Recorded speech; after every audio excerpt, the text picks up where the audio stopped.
Welcome back to Pound for Pound ATL.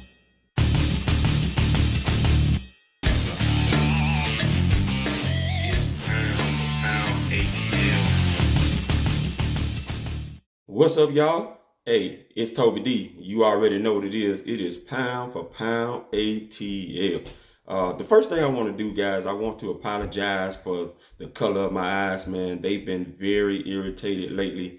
I have bad allergies, and I scratched them real bad, was itching real bad with them last week, and now it's caught up to me. So they've been very red. I'm sure you saw my last video I did about Russell Gage. They were kind of red too. So no, I'm not smoking, but my eyes are irritated right now. But the show must go on. And I'm gonna tell you right now, man, today I'm gonna do something a little different. As you guys know, JR and myself, we've been doing a lot of video breakdown videos for you guys, and you've been very receptive to us and doing those and welcoming to us doing those videos, man. And a little 3,000 sub update. We are literally about 58 subs away from reaching our 3,000 sub goal, man. So if you haven't subscribed to the channel already, please do so. Hit that notification bell so that you can get all the alerts on our videos. And please continue to share, like, comment, and all of those beautiful things that we love from you guys. We love to interact and respond to some of you guys' comments and things of that nature. You definitely want to stay tuned, because when we hit that 3,000, you got to find out who's going to get the special giveaway that JR and myself are planning to give away soon. With that being said, man, I want to do a sack prediction show today for you guys. Now, you guys know there's been a lot of transactions going on with the Atlanta Falcons. They know that this is a do or die year, especially for Dan Quinn and Thomas Dimitroff. Now, Thomas Dimitroff might be safe because he has definitely bought the groceries for Dan Quinn and his coaching staff to be able to coach up and hopefully get us past 279 seasons this season with acquisitions made. And I know you guys are trying hard not to smile and get your hopes up, because we know the Falcons have been known to let us down, but we're still true Falcons fans, and we stick with our Falcons, win or lose. And I'm definitely smiling right now, ladies and gentlemen, because that roster, the more I continue looking at it, it makes me smile from ear to ear, especially with the latest acquisition of Deone Bucannon, who looks like he finally has a number according to the Falcons website. They had him at 44. He came out and tweeted and said that was not his number, and it looks like he's going to take on Kamal Ishmael's old number of 36 according to the site. But he's definitely going to be in this sack prediction show that I'm about to do. And look, man, you guys know it's obvious. It is two guys right now that the Atlanta Falcons are going to need to lead this charge to 40 sacks this season. Yes, I said it. 40 sacks this season. It might be a little more. Now, I know some of you are going to say, Toby D, you do know that two teams led the league in sacks last year, in the Carolina Panthers and the Pittsburgh Steelers, and they did not make the playoffs. Okay, I understand all that, but I'm going to say this.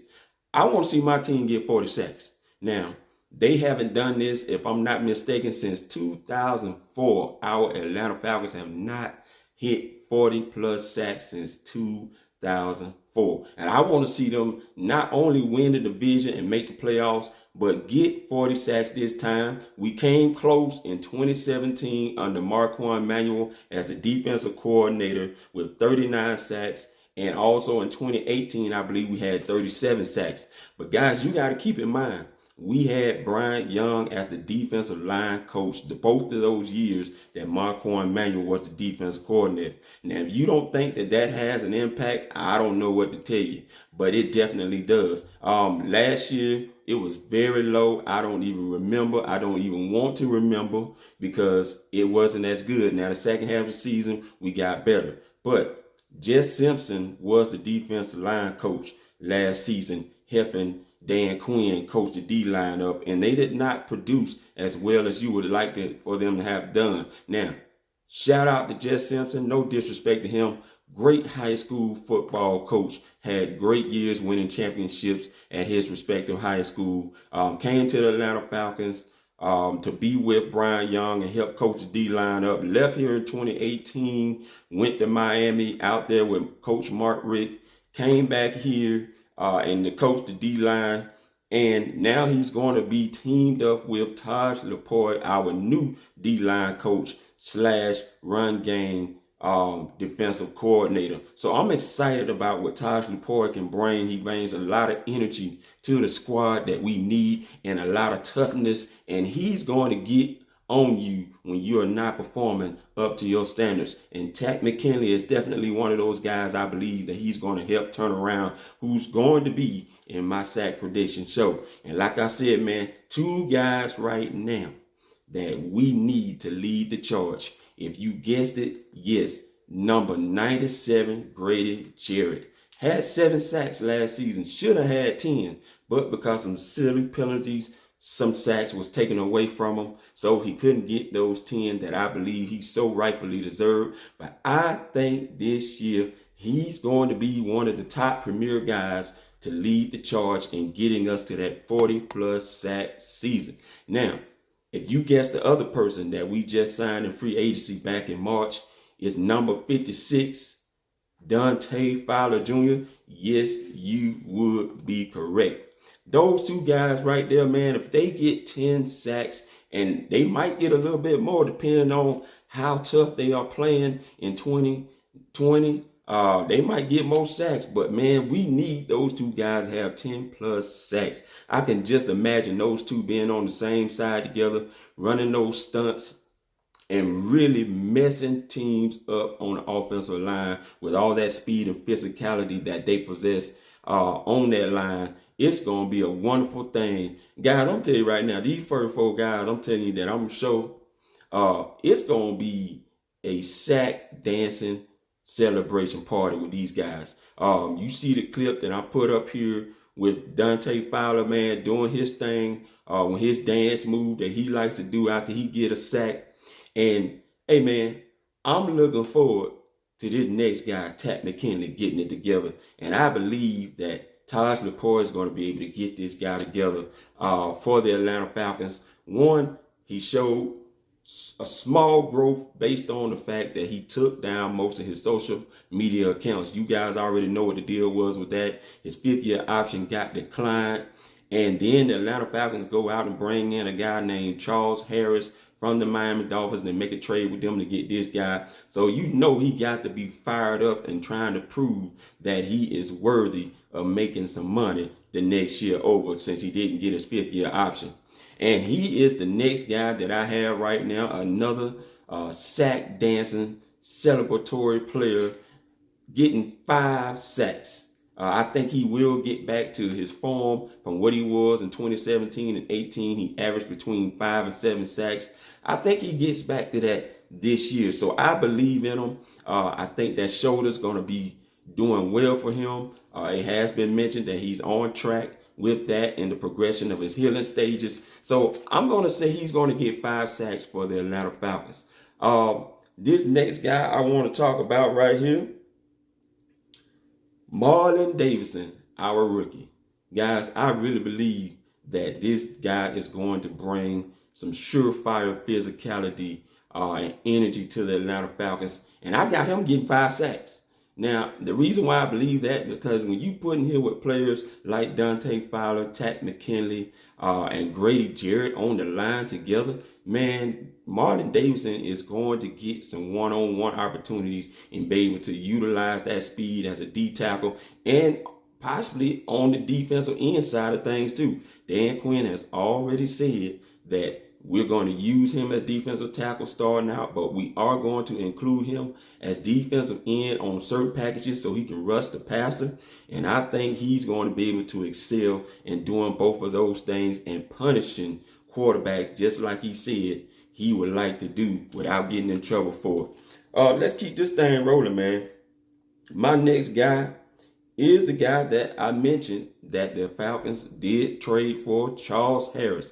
Now, no disrespect to Takk McKinley, but Charles Harris was the guy that I was really looking at coming out of Missouri, and I think he felt like the Atlanta Falcons were really interested in drafting him. But, of course, he went before the Falcons could take him to the Miami Dolphins, and so the Falcons ended up taking Takk McKinley. And that's cool, but I believe, actually, I got Charles Harris getting 7 sacks Yes, I said it. 7 sacks, which is more than Tat McKinley's 5. Because I really believe that this guy's going to fit well in this scheme that the Atlanta Falcons have up front, especially with all the defensive line stunts that we like to run. Somebody's going to get open and get a free roadway to either the ball carrier or the quarterback. So there's going to be some nice sacks that are going to be given up because these offensive line are not going to be able to stop all that speed and physicality that we got up front, even with the guys that we have that may be considered small according to most people. Let's go to the next guy. The other guy that we brought to the Atlanta Falcons, Deone Bucannon. I got him getting 3 sacks this season. Now, you know somebody has to replace Devondre Campbell. You watched the film, you saw some of the things that Raheem Morris and Jeff Albrecht was doing with Devondre Campbell. He was getting in on blitzes and picking up sacks. We already know his regular thing that he's able to do, which is guard tight ends and the stuff like that. But I believe that Deone is going to be a perfect fit to take over for him on that strong side next to Deion Jones. Yes, we do have Foye Oluokun, but I believe Deone is going to be a better fit as far as the blitz goes and being able to get to the quarterback in them 5-man pressures that the Atlanta Falcons was dialing up when they had Devondre Campbell. So I'm going to keep it moving, man. John Cominsky. This is a guy I know some of you are confused about. You don't know what he's really going to be with the Atlanta Falcons. But, guys, he did have a pretty good game against the Tampa Bay Bucks the last game, kind of showing what he can do. If you getting out that pocket, he's going to chase you down. You're a running back, he's going to chase you down.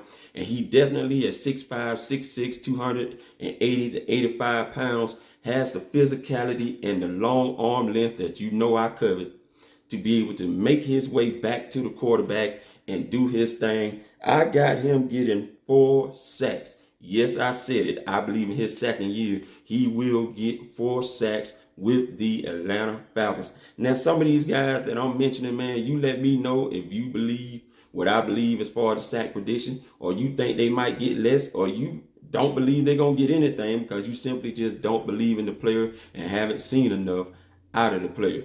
The next guy is a guy that Dan Quinn continues to believe in, and his name is Steven Means. Now, Steven Means, I just saw on the website, he's going to be wearing the number 55. Now, I hate to put some pressure on you, Steven Means, but you know if you wearing John Abraham number, you got to bring it. But one of the things I can tell you, even though he had 1 sack recorded in 2018, which was his last active time of playing with the Falcons, because as you guys know, in 2019, I believe he had an Achilles injury. And it looked like, from what I was hearing, he was putting together a great offseason for the Atlanta Falcons, which is one of the reasons why Dan Quinn was so excited about him. But unfortunately, he went down with that Achilles injury, and that ruined him for the season. But I got Steven Means, guys. I believe Steven Means can get a good 3 sacks for the Atlanta Falcons. I think he definitely possesses the tools that the Atlanta Falcons are going to need. And this D-line this year, guys, it looks like they are seriously trying to recreate something that they had in 2016. Now, I know we don't have the legendary Dwight Freeney here, but it looks like they are seriously finding some players to fit the mold of what they did in 2016 with similar traits. And they are looking to wreak some havoc this year and do it early and often under Raheem Morris as the defensive coordinator, Taj Laporte, the D-line coach. And they looking to do some things, man. And I'm excited about what this D-line can bring this year as far as the 4-man pressures, the blitzes, whatever you name it, cornerback blitzes. I think, man, we are going to have a sack party in 2020. My next guy, man, I'm going to be looking at is Tyler Davidson. Now, I want to have him as 1 sack, him and Adam Bailey, actually, 1 sack. Reason why is because I don't feel that they're looked at as those guys that really bring it when it comes to the sack category. They are more going to be your serious number 1 dependence when it comes to the run game to stop that. And you know, with Taj Laporte being at the helm of coordinating that run game defense, they are going to be expected to be some dogs at stopping the ball carrier. And that's why I have them at 1 sack apiece. Now, Some of you guys are going to say that, Toby D, why do you not have Deadrin Senat? I am so tired of people not looking at Deadrin Senat. He's our 3rd round pick. What in the world is going on? Guys, I'm just going to tell you, that's a question in my mind too. I don't know what Deadrin Senat is going to bring to the table. Yes, I've seen clips out there with him working out pass rush moves and stuff like that. But guys, I don't know what the reason is the Falcons are having against him, that he's maybe not growing in certain areas that they expected for him to grow into. But hopefully, going into his 3rd season with the Atlanta Falcons, he can make his way onto the roster and be able to help the Atlanta Falcons do some big things and take the sack party on into the Super Bowl in Tampa Bay. Yes, I'm believing, man, if the Falcons get this thing together offensively, defensively, and special teams wise, they can make their way on to the Super Bowl. And guys, I'm going to tell you, we have a lot of serious offensive power in this division with Drew Brees and what he has in New Orleans. You guys already know this. And now Tom Brady has joined Mike Evans, Chris Godwin, Cameron Brate, O.J. Howard, and now has Rob Gronkowski over there in Tampa Bay. Guys, and don't sleep on the Carolina Panthers. I'm going to tell you right now, the Carolina Panthers might have a sneaky trio wide receiving group over there with Andy Robinson that they brought from the Jets and signed him in free agency. DJ Moore and Curtis Samuel. That's some serious speed. And Ian Thomas, the tight end over there, was giving Devondre Campbell the business in those 2 games that we played against them last season. And Joe Brady and Matt Rule just might bring it for them. So we can't sleep on what New Orleans might be bringing to the table as far as the Carolina Panthers go. But guys, I would love for you to predict what you think these guys are going to get as far as sacks. And tell me how excited you are. I know you've been trying to temper that thing down, but come on, let me know how excited you are about the Atlanta Falcons this season, especially with all the lovely moves that they have made, guys. This roster is stacked from top to bottom, the best I've seen it. When you're bringing in 17 former first rounders that you have, according to what we know right now, that you added basically first rounders from free agency and through the draft onto your team to mix in with the guys that you already got that were former first rounders. Guys, this is big time for the Atlanta Falcons. Rich McKay, Thomas Dimitroff, and Dan Quinn so far have done a wonderful job. Now we need to see that manifestation in 2020 happen for us and go far in the playoffs. Hey, other than that, man, that's it for me. Like I said, please comment down below. If you have not seen JR's video on the defensive line rotation, I'm going to have that up in the corner up here where my finger is, so that you can hit that and check that out and see what he has in mind for the defensive line rotation on some of these guys I mentioned. Hey man, I'm Toby D. It's Pound for Pound ATL. Peace. I'm out.